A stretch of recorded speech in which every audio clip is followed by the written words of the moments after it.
Shalom, selamat pagi Bapak yang terkasih nama Tuhan. Bertemu kembali dengan saya Irwan Henry, akan membagikan renungan pagi sharing firman hari ini.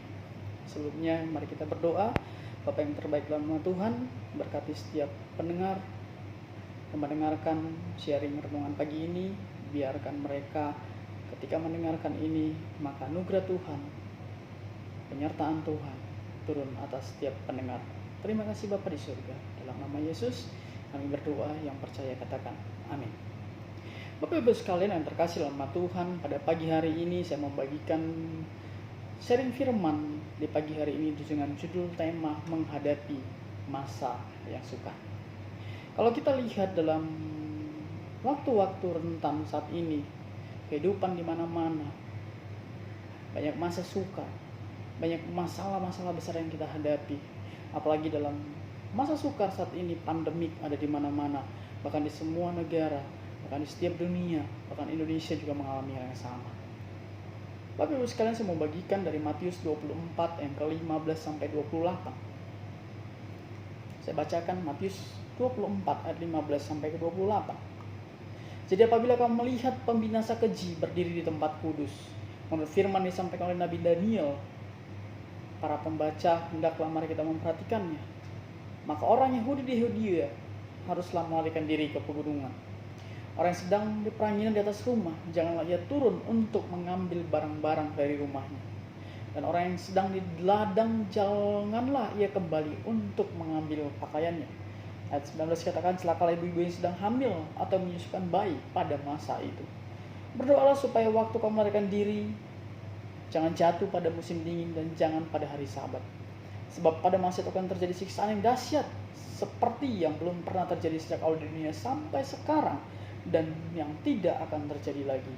Dan sekiranya waktunya tidak dipersingkat, maka dari segala hal yang hidup tidak akan ada yang selamat. Akan tetapi oleh karena orang-orang pilihan, waktu itu akan dipersingkat. Pada waktu itu jika orang berkata kepadamu, lihatlah Mesias ada di sini atau Mesias ada di sana, janganlah kamu percaya. Sebab Mesias palsu dan nabi-nabi palsu akan muncul, dan mereka akan mengadakan tanda-tanda yang dahsyat dan mujizat-mujizat, sehingga sekiranya mungkin mereka menyesatkan orang-orang pilihan juga.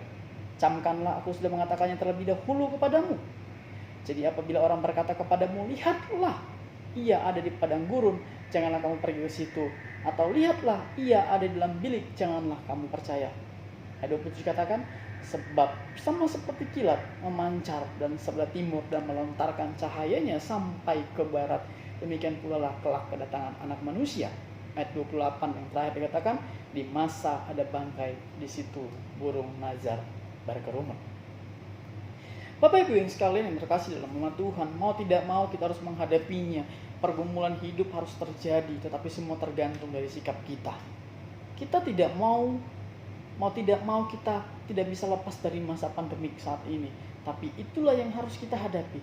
Karena apa? Kita harus pegang kebenaran firman Allah.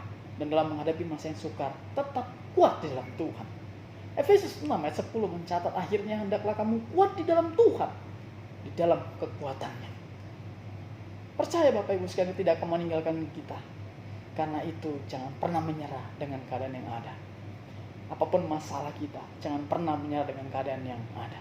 Mungkin ada orang lain yang mencoba menutup jalan kita. Ada pintu yang tertutup bagi kita. Tetapi ada selalu jalan yang dibuka oleh Tuhan. Ada begitu banyak cara Tuhan untuk menolong orang-orang yang percaya kepadanya. Dahsyat Bapak Ibu sekalian. Ada aja cara Tuhan untuk orang-orang yang percaya kepadanya, Tuhan akan tolong. Saya mau bagikan Bapak Ibu sekalian, ada 5 hal yang kita kerjakan untuk bisa menghadapi masa sukar. Masa-masa sekarang yang sangat sukar dalam kehidupan kita, dalam pekerjaan, dalam bisnis, dalam keuangan kita. Ada 5 hal yang saya mau bagikan yang harus kita kerjakan untuk menghadapi masa-masa sukar saat ini. Yang pertama, berdoa. Berdoa Bapak Ibu sekalian. Saya bukakan dari Yakobus 5 ayat 16b sampai 18. Karena itu hendaklah kamu saling mengaku dosamu dan saling mendoakan supaya kamu sembuh. Doa orang benar bila dengan yakin doakan, sangat besar kuasanya.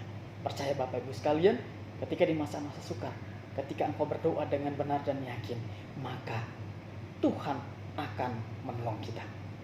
Elia adalah manusia biasa sama seperti kita. Dan ia telah bersungguh-sungguh berdoa supaya hujan jangan turun. Dan hujan pun tidak turun di bumi selama 3 tahun dan 6 bulan. 3,5 tahun ketika Elia berdoa supaya hujan jangan turun. Dan mukjizat itu terjadi. Hujan tidak turun selama 3,5 tahun. Lalu ia berdoa pula dan langit menurunkan hujan. Dan bumi pun mengeluarkan buahnya. Yang percaya katakan amin Bapak Ibu sekalian. Kita harus berdoa dengan keyakinan yang sungguh-sungguh bahwa apa yang kita doakan dijawab Tuhan. Elia adalah manusia seperti biasa seperti kita, tapi ia bersungguh-sungguh berdoa supaya hujan jangan turun selama 3,5 tahun. Yang kita lakukan adalah berdoa, berdoa, dan berdoa akan membuat kita kuat dalam menghadapi masalah yang sukar. Karena apa? Doa yang menghubungkan orang percaya dengan Tuhan. Amin. Yang kedua Bapak Ibu sekalian, di masa-masa sukar kita harus belajar jangan ragu akan pertolongan Tuhan. Jangan ragu akan pertolongan Tuhan. Garis bawahi Bapak Ibu sekalian. Hendaklah kita jangan ragu dalam pertolongan Tuhan. Saya buka dari Yakobus 1 ayat 6. Dikatakan, hendaklah yang memintanya dalam iman dan sama sekali jangan bimbang. Sebab orang yang bimbang sama dengan gelombang laut yang diombang-ambingkan kian kemari oleh angin. Yang menghambat doa kita dijawab oleh Tuhan adalah keraguan. Sebelumnya saya suka bagikan firman Tuhan, ketika engkau yakin, yakinlah sepenuh hatimu. Ketika engkau mengatakan yakin tapi ragu-ragu, disitulah doa kita menjadi terhalang. Karena itu jangan pernah bimbang dan jangan pernah ragu akan pertolongan Tuhan. Yang ketiga Bapak Ibu sekalian, saya mau bagikan adalah di masa-masa sulit, di masa-masa sukar ini, apa yang harus kita pelajari? Yang ketiga, teruslah membuka tangan untuk melayani Tuhan. Teruslah membuka tangan untuk melayani Tuhan.